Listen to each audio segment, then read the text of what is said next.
Alright, so today we're going to be talking about the First and Second Punic Wars between the years 264 and 214 BC.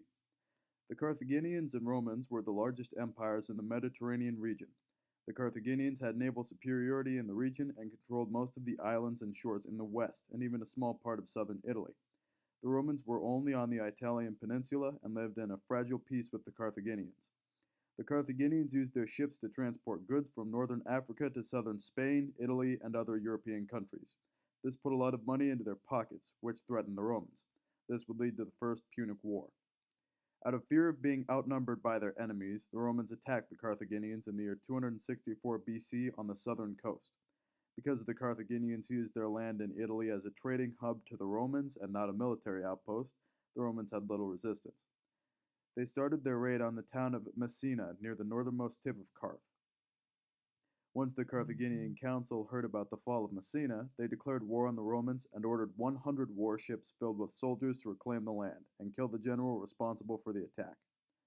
The Romans didn't have a large fleet of ships, but they did have a lot of money. They heavily taxed their citizens and used the money to build their own fleet, doubling and then tripling their naval might in less than a year. By the time the Carthaginian ships arrived, the Romans were ready.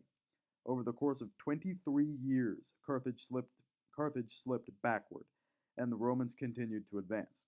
The Carthaginian government could not survive taxing its citizens at the same rate the Romans did, so eventually they ran out of money to build new ships. In the year 241, the Carthaginians would surrender, and Rome would control the Italian peninsula. In the aftermath, the Romans forced the Carthaginians to pay 3,200 talents for war reparations. For reference, 1 talent is 75 pounds of gold, so the total was about $4.4 billion worth of gold in today's terms. Keep in mind, gold was worth much more in the past, especially before people knew about electricity or steel and people lived up to the ripe old age of 28. Carthage was kind of angry. In Carthage, all was not well. Everyone was poor, and the Carthaginians had no men to work in their fields or mines, because they all died in battle. And they had no ships to transport their products, even if they had any, because they were all destroyed in battle. And they had another war on the horizon.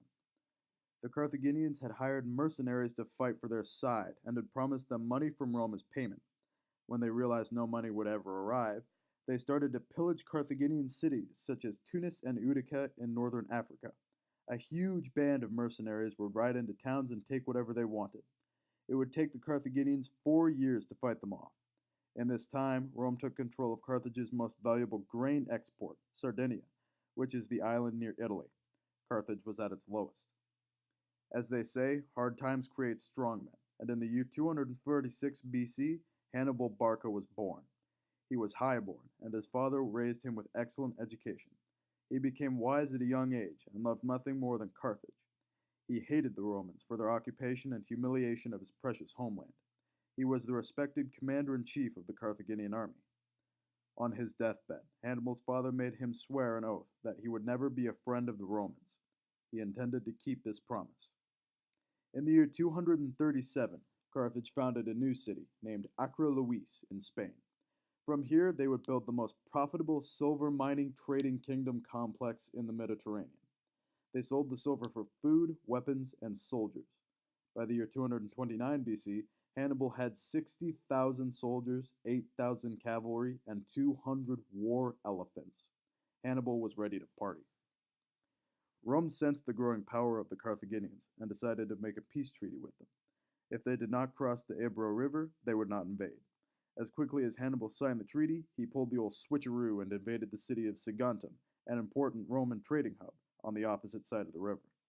This made Rome kinda mad. They declared war on Carthage and sentenced Hannibal to death for his crimes.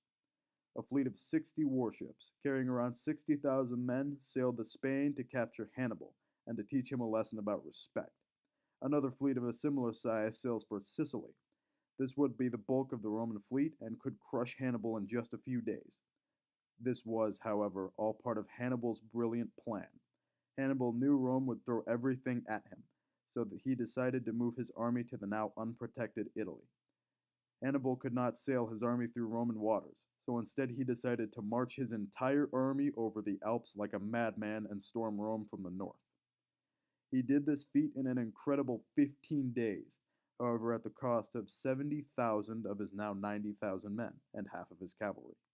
This did not stop him, however.